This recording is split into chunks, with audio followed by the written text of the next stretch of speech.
सकती है, क्योंकि पौधा माली ही लगाएगा और माली को ही उसका सही विकास करना पड़ेगा। अब जब माली ही पौधा लगा के भूल जाएगा तो पौधा तो फिर इधर उधर फैल ही जाएगा, उसको जिधर को मुंह करेगा उधर को लग जाए, चला जाएगा। हम अपने बाल्यकाल की बात करें तो हमारे साथ जीवन में ही लाइट नहीं थी, वो कहते हैं डिब्बी जला ली और उसमें पढ़ाई कर ली।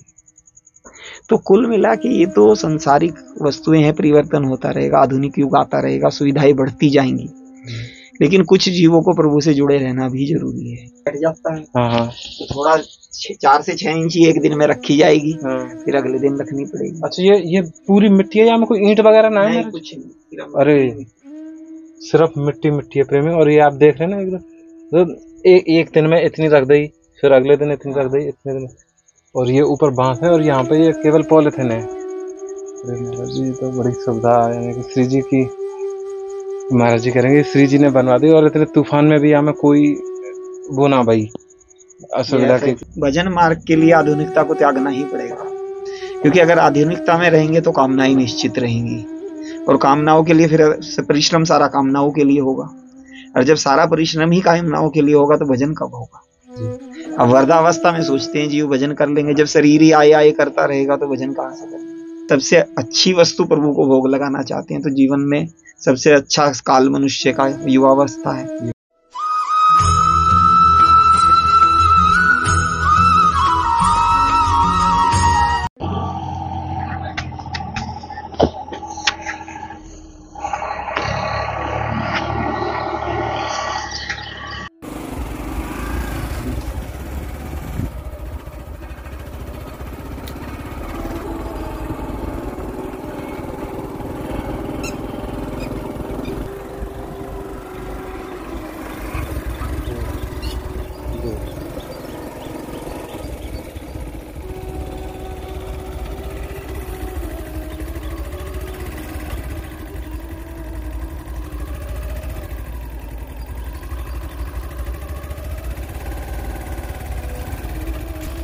प्रेमियों में आपको बता रहे हो ना कि यहाँ पे जो जानवर ये है कोई विषैला जानवर, वहाँ पे आप देख रहे हैं।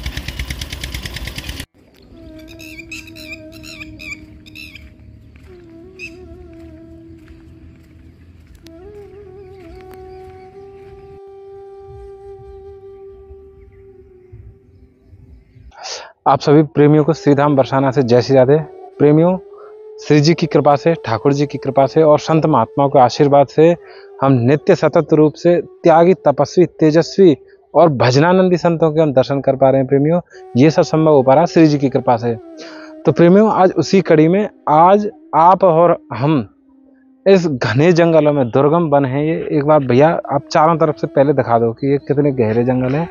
चारों तरफ वृक्षावली वृक्षावली, कटीले झाड़ी हैं। और कटीले झाड़ी के साथ साथ प्रेमियों, मैं आपको इस विषय में, इसी जंगल के बारे में बता दूं कि जैसे जब हम इस जंगल में प्रवेश कर रहे तो बाहर ग्रामीणवासी हमें मिले। ग्रामीणवासी ने बताई कि बेटा यहाँ पे जाओगे आप बहुत ज़्यादा सावधानी से जाइए, क्योंकि यहाँ पे कई वर्षों पुराने सांप रहे में, यानी कि जो कोबरा सांप है, जो काले रंग के सांप रहे, बहुत ज़्यादा विषैले रहे में, वो सांप यहाँ पे विचरण कर रहे हैं, रह में, और बहुत लंबे समय से रह रहे हैं। तो ये इतना ज़्यादा दुर्गम बने और यहाँ पे आवे के काजें ग्रामीणवासी ने साफ मना करी। उन्होंने कहा कि यहाँ में मत जाओ। उन्होंने बताई कि हाँ, संत तो यहाँ पे निवास कर रहे हैं, संत तो साधना कर रहे हैं, पर उनको भाव तो ऐसा, यानी कि उन जीवन के प्रति कि ये श्री जी के ही अंश हैं। जब हम श्री जी के अंश हैं तो ये भी श्री जी के अंश हैं। हम उनके जंगल में रह रहे हैं, उनके यानी कि घर है, जो उन जीवन को ये घर है, हम उनके घर में रह रहे हैं, तो वो तो अपने घर में विचरण करेंगे ही। तो प्रेमियों, आपसे ये अनुरोध है प्रेमियों, आप हमारे साथ बने रहें और ये सत्संग जरूर देखें, क्योंकि ये बहुत ही एक तरीका से आप कह सकें कि ये बहुत ही यानी कि विशेष ज़्यादा कठिन सत्संग है। कठिन क्यों? क्योंकि यहाँ में थोड़ा सा डर लग रहा है, हमें डर या लग रहा है, क्योंकि देखो सर्प है, उन्हें नहीं पता यदि हमारी तरफ से कोई गलती बनी तो वो स्वभाव है उनको कोई भी प्रहार करना। तो प्रेमियों, श्री जी से यही इच्छा है कि हम बस महात्मा के श्री चरणों में, कुटिया में पहुंच जाएं, उनके चरणों में पहुंच जाएं और उनकी कृपा प्रसादी को आनंद लें। मैं आपको बता दूं, हमारी जो बाइक है, बाइक मोटरसाइकिल वो वहीं पे रुक गई, क्योंकि यहीं तक आ सके, क्योंकि यहाँ से आगे आप देखो ये ना, देखो ये बिल्कुल यहाँ से चढ़ गए हम, तो यहाँ से आगे आगे ऐसे करके जाना है। अब ये कितना पुराना ये रास्ता बनी भैया हमें नहीं पता। यहाँ पे चारों तो देखो ये संतों के जो स्नान आदि के बाद जो उनके वस्त्र हैं वो यहाँ पे सुखाए हुए हैं स्नान के बाद। और देखो यहाँ पे देख लो, एक बार मैं यहाँ पे भी दर्शन करा दूँ, ये भी संतों की नगरी है, एक बार भैया दिखा दो। राधे राधे।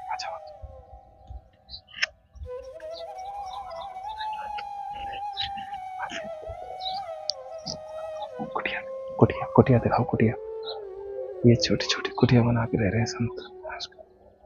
ऊपर देखेंगे, ऊपर जाओ एकदम जंगल है यहाँ पे। ये श्री जी ने कैसे करके व्यवस्था बना रखी है। और प्रेमियों एक चीज आपको मैं मेंशन कर दूं यहाँ में, क्योंकि गर्मी, क्योंकि बारिश का मौसम है, उमस निकल रही है, गर्मी बहुत ज़्यादा, पसीना खूब आ रहे हैं रहेंगे। और आप तो एक निवेदन ये है, आपके चैनल सब्सक्राइब कर लो, क्योंकि जो आपको स्नेह मिल रहा है, सब्सक्राइब करोगे तो ये परिवार बढ़ेगा, सत्संग का परिवार, तो हम और भी आनंद के साथ सत्संग को आनंद लेंगे। और प्रेमियों एक चीज़ मैं आपको बस थोड़ा सा इतना ध्यान में रख दूँ कि जिन महात्मा के श्री चरणों में हम जा रहे हैं, इनके दर्शन यूट्यूब पर ना तो आपने कभी किए होंगे, और जैसा श्री जी की कृपा हुई है उस हिसाब से आगे और यानी कि दर्शन आप यूट्यूब पे शायद नहीं कर पाएंगे, क्योंकि महात्मा जी बिल्कुल संसार से अलग यानी कि बिल्कुल त्याग कर चुके हैं। केवल श्री चरणों में, श्री जी के चरणों में उन्होंने अपना जीवन अर्पित कर दिया है, और उनके ध्यान में, चिंतन में वो मग्न रहते हैं। ना उन्हें कोई चीज़, भौतिक चीज़ की आवश्यकता भी है, कुछ भी नहीं है। तो सेवा के तौर पे, क्योंकि ब्रजजनों के घर से जाके मधुकरी करते हैं महाराज जी, उसी में आनंदित लेते हैं, क्योंकि महाराज जी श्री जी के अनन्य भक्त हैं, हर समय 24 घंटे श्री जी की सेवा में लगे रहेंगे। ये बड़े दिव्य संत हैं जो आज पावन पतित जो दर्शन हो रहे हैं। आज महाराज जी की कुटिया, ये ऊपर जो नीले रंग की पन्नी तली भैया ना, ये महाराज जी की कुटिया है। आ जाओ, आपको एक चीज दिखाऊं भैया, थोड़ा अंदर जाके दिखाइए यार, ये किन्हीं संत की भजन स्थली है। यहाँ पे बैठ के महात्मा जी भजन के, वहाँ पे जो आसन बनाया हुआ महाराज जी ने, देखो मत, ये महाराज जी की भजन स्थली है। यहाँ पे बैठ के एकांत में साधना करें, ऊपर से ये छाया कर रखी है बस। जय हो राधे।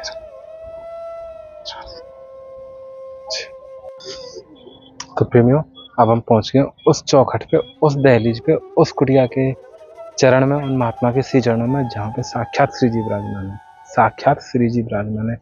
क्योंकि ना कोई भौतिक सुख सुविधा यहाँ तक, यानी कि पंखा तक कुछ भी नहीं है, कुछ भी नहीं है, केवल रहने की सुविधा है कि रह रहे हैं, बास मिल चुका है श्री जी के धाम में। बस यही महाराज जी को एक अहेतुक कृपा लगती है श्री जी की। और चल रहे हैं प्रेमियों, अब हम महाराज जी की कुटिया को चरणों में दंडवत प्रणाम करेंगे। प्रेमियों आप सबकी तरफ से मैं यहाँ पे दंडवत प्रणाम अर्पित करता हूँ, और आप भी उसी भाव में दर्शन करिए प्रेमियों। आइए, राधे राधे, जय जय श्री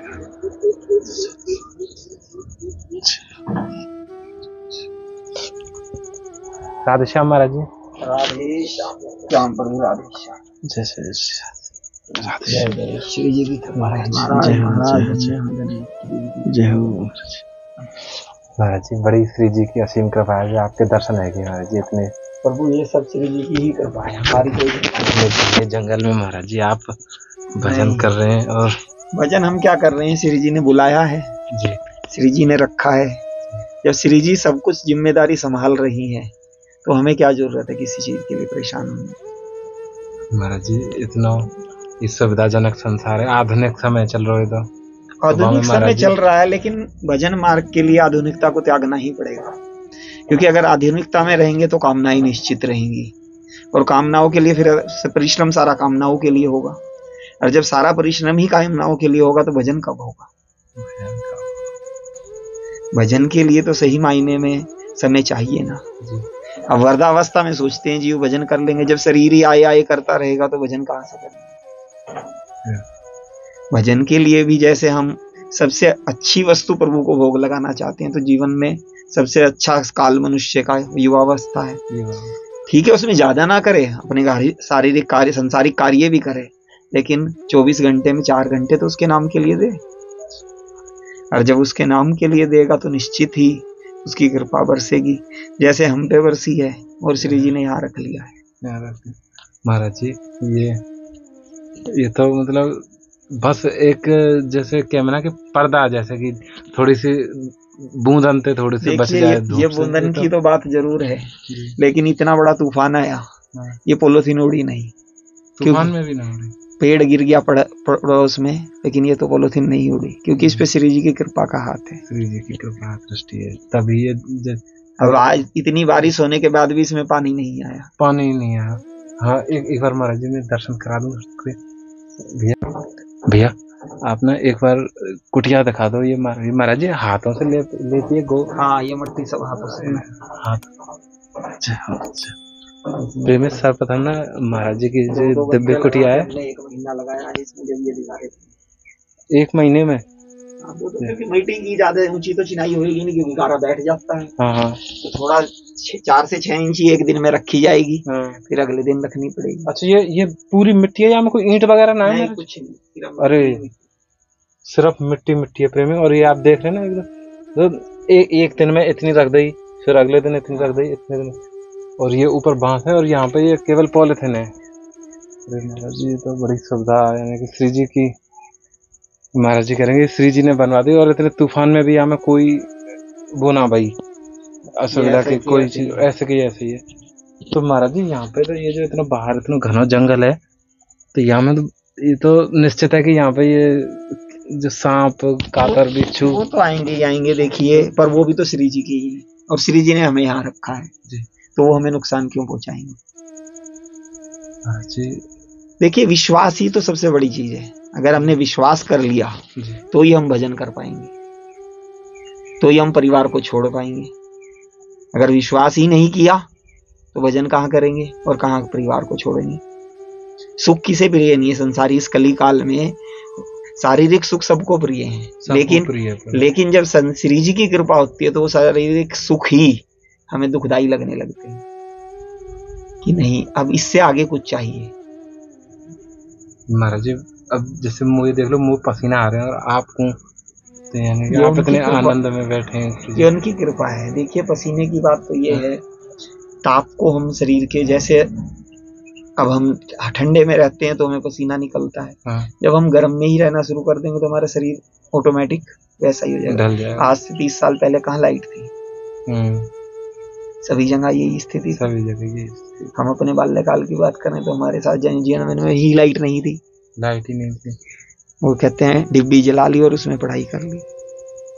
तो कुल मिला के ये तो संसारिक वस्तुएं हैं, परिवर्तन होता रहेगा, आधुनिक युग आता रहेगा, सुविधाएं बढ़ती जाएंगी, लेकिन कुछ जीवों को प्रभु से जुड़े रहना भी जरूरी है, क्योंकि अगर प्रभु से नहीं जुड़ेंगे तो निश्चित है एक दिन हमारा सनातन धर्म समाप्ति की तरफ चला जाएगा। महाराज जी एक मन में जिज्ञासा ये है कि यदि हम संसार में, जो संसार है भौतिक, या में यदि संतन को प्रभाव कम है जाएगा तो कैसो समय आ सके है संतन? समय की बात तो आपको प्रत्यक्ष दिख ही रहा है, हर तरफ अनाचार नहीं दिखता है, हर आदमी एक दूसरे को, भाई को मारने के लिए तैयार है, माता पिता को घर से धक्का दिया जा रहा है, जिन्हें हमारे शास्त्र भगवान का स्वरूप बताते हैं।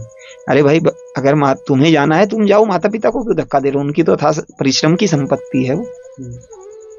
लेकिन सबसे बड़ी विडंबना है किसी गाँवों में तो फिर वो कहते हैं लोक लिहाज के लिए वो बुजुर्ग पड़े हैं, या किसी अड़ोसी पड़ोसी ने रोटी दे दी इसलिए पड़े हैं। शहरों में ये विडंबना भयंकर रूप ले चुकी है, क्योंकि शहरों में ना तो कोई आसपास वाला रोटी देता, ना कोई किसी के संसारिक प्रभाव से अपने आप को समाजता को कहता है मेरे क्या गया, इनकी जिम्मेदारी थी, पैदा इन्होंने किया तो इन्होंने का कर्तव्य था मेरा पालन पोषण करना, अब इनकी जिम्मेदारी ये अपने आप संभाल लें, मैं क्यों संभाल लूं? ये क्यों हो रहा है? इसका मुख्य कारण यही तो है कि हम संत वानियों से दूर जा रहे हैं।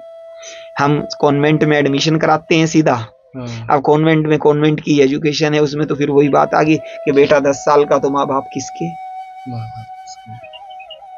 यही नहीं। मेन एजुकेशन सेक्टर में जब तक थोड़ा बहुत बदलाव ना हो, या हम अपने बच्चों को संस्कारी ना बनाएं, उन्हें झुकना ना सिखाएं, उन्हें सत्संग में ना ले जाएं, उन्हें गुरुओं की शरण में ना ले जाएं, वहां पे वो जब झुकते हुए लोगों को देखेंगे, बड़े बड़े आदमियों को झुकते हुए देखेंगे, तो उनके अंदर भी भावना आएगी कि शायद कुछ तो इस संत के पास होगा जो इतना बड़ा करोड़पति अरबपति आदमी भी इनके पास झुक रहा है।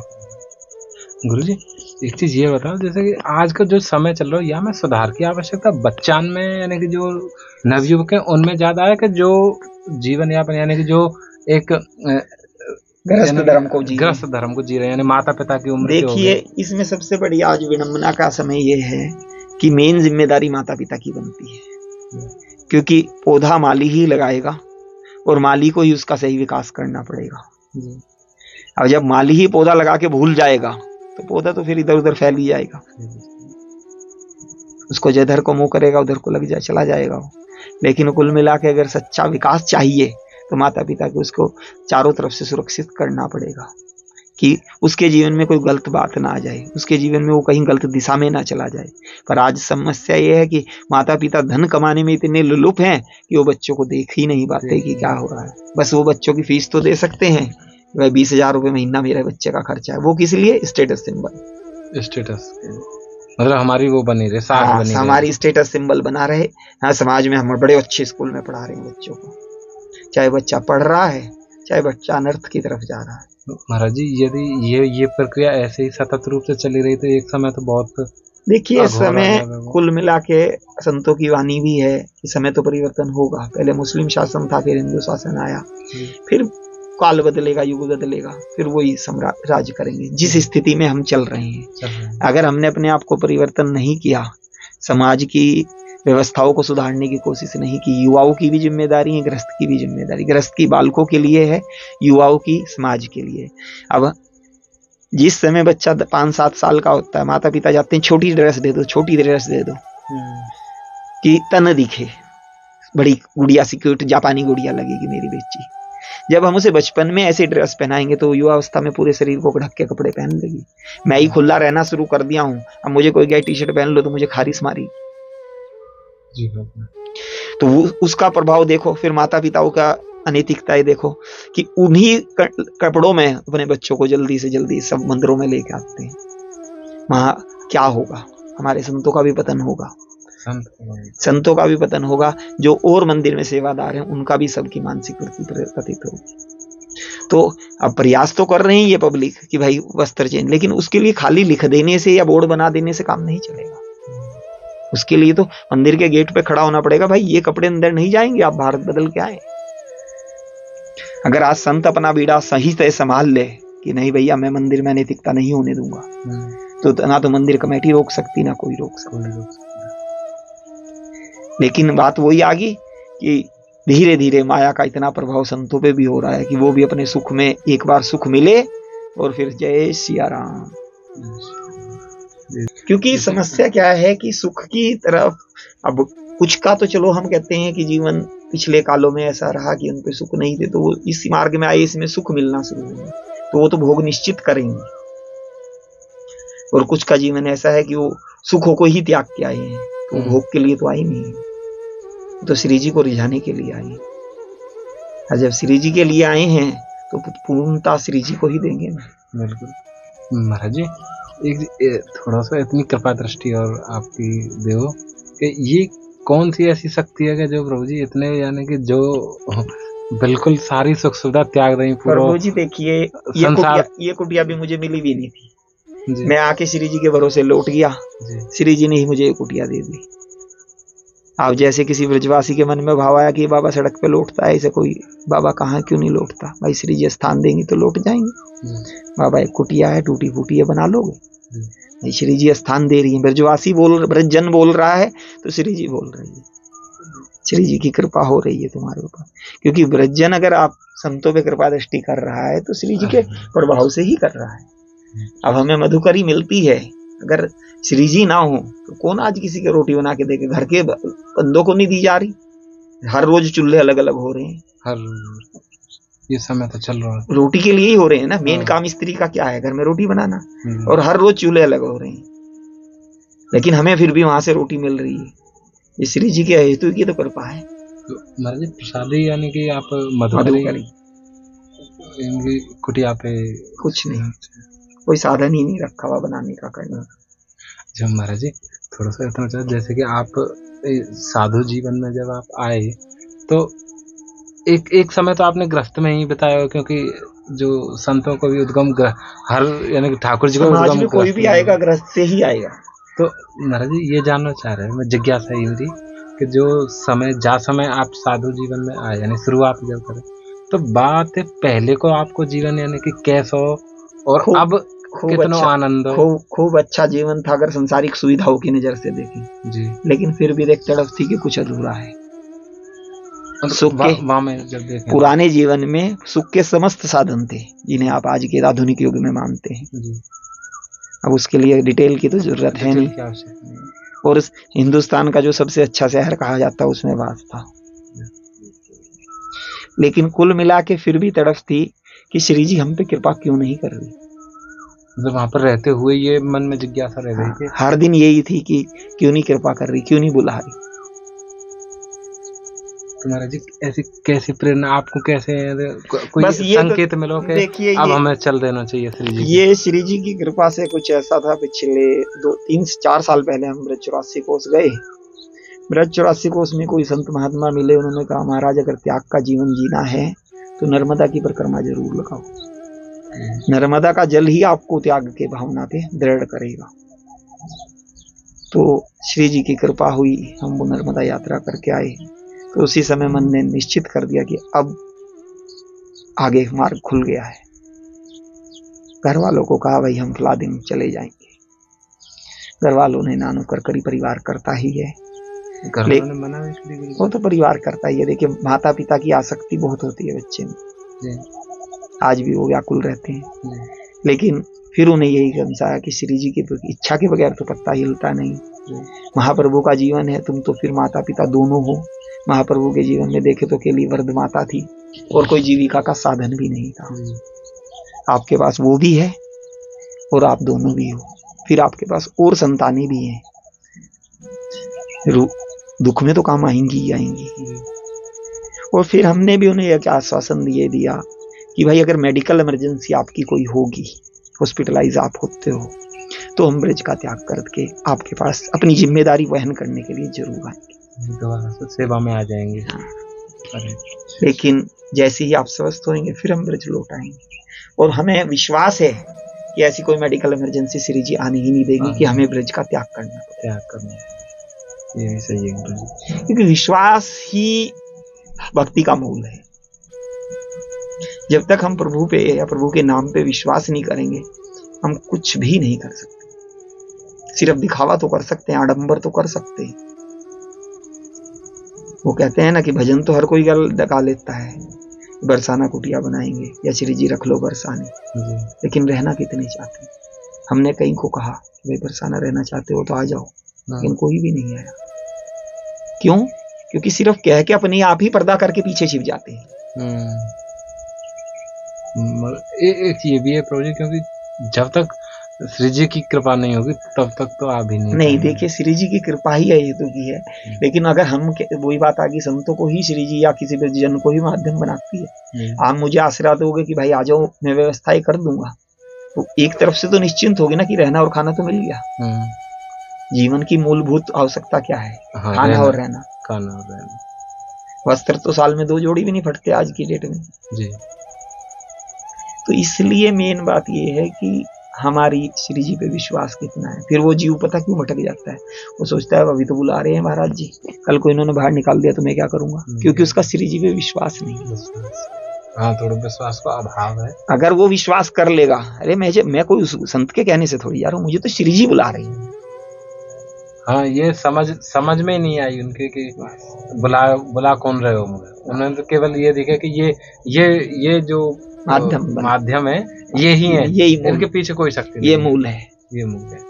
लेकिन कुल मिला के बात यही है कि मूल हमारी श्री जी ही है। सभी ब्रज में इतने संत पड़े हैं, सब उन्हीं का आसरा लेके पड़े हैं। कोई कहीं, बहुत से तो इतनी व्यामान में पड़े हैं कि 8 दिन में एक ही बार मधुकरी लाए और जय श्री राधे। तो बस मेन श्री जी की कृपा पे विश्वास, श्री जी के नाम पे विश्वास जब जीव कर लेगा, वो कहते हैं ना कि अगर हमने चित्त रूपी दर्पण का मार्जन करना है तो राधा नाम गाना ही पड़ेगा। जैसे जैसे दर्पण उजला होगा, श्री जी प्रत्यक्ष दिखाई देने लगेंगे, फिर हमें कोई विडंबना रहेगी नहीं। गुरुजी, जैसे जैसे आप जो जितने समय से यहाँ पे साधना कर रहे हैं, श्री जी को चिंतन कर रहे हैं, तो कभी जैसे कि उनकी जो कोई साक्षात कृपा को आभास? देखिए, उन्हीं की कृपा है जो हम यहाँ हैं, हम तो यही मानते हैं। अब उसे हम प्रकट नहीं कर सकते, ना प्रकट होती है, क्योंकि वही बात है, हृदय की बात हृदय जाने। आपका हृदय तो उसे समझ लेगा, लेकिन वाक्यों से उसे समझाया जाना मुश्किल है। जो संतों के बारे में कही भी गई है कि रही मन बात अगम्य की, कहन सुनन की ना है। उनकी कृपा से ही जीव इतनी संसारिक सुख के साधनों को छोड़ पाता है। वो दिखा देती है कि अब तेरी रखवारी में हूँ, वास करा देती है, वो वास करा देती है। अब जब वो रखवाली बन जाएंगी फिर काहे की चिंता। रखवाली तो प्रभु जी इतने घने जंगल में, ये जैसे कह सकें ये एक मूल स्थान है हर तरीका के जीव को, विषैले जीव, सर्प आदि को, क्योंकि चारों तरफ जंगल जंगल। आप बघिए एक बार दिखाएंगे बाहर, ये कुटिया की जो दहलीज है, बाहर ये जंगल है, कटीले जंगल है।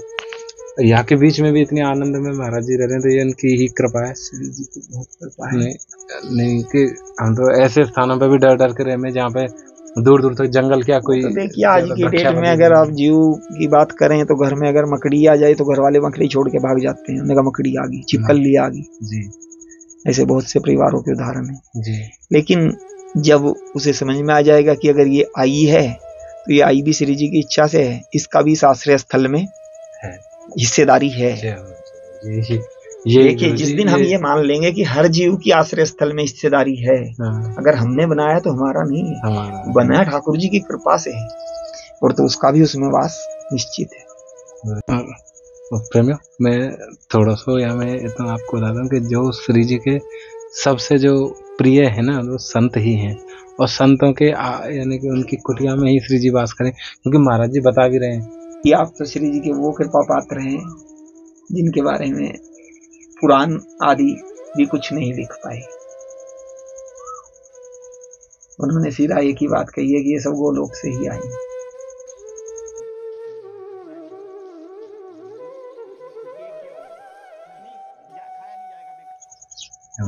राधे श्याम श्री राधे। तो प्रेमियों, अब हम चलते हैं महाराज जी को दंडवत करके।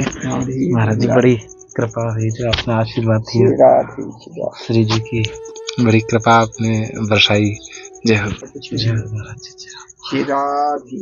प्रेमियों, अब हम चलते हैं। देखो आप देख तो रहे होंगे, क्योंकि महाराज जी तो इतनी, क्योंकि बिल्कुल ही कोई सुविधा तो है ही ना है, क्योंकि जो भी सुविधा है आपके सामने है। प्रेमियों, जो दर्शन करें तो बड़ा आनंद आया महाराज जी के सत्संग में भी, और आप जो आनंद आया सत्संग में आप कमेंट करके अवश्य बताइए, क्योंकि मेरे तो हृदय गदगद हो गया आनंद में, और ना मेरे पास शब्द आपको कहने को भी, कोई बताने को भी। बस इतना हो कि आप सत्संग अच्छा लगा तो कमेंट करके अवश्य बताइए। और श्री जी की जो कृपा बरसी आज, बहुत आनंद आया। तो ऐसे ही प्रेमियों, आप और हम मिल के सत्संग का आनंद लेते रहेंगे, और जुड़े रहिए ब्रज बिहार परिवार के साथ, और आपका ही परिवार है ये। तब तक के लिए जय श्री राधे, जय श्री कृष्ण, राधे।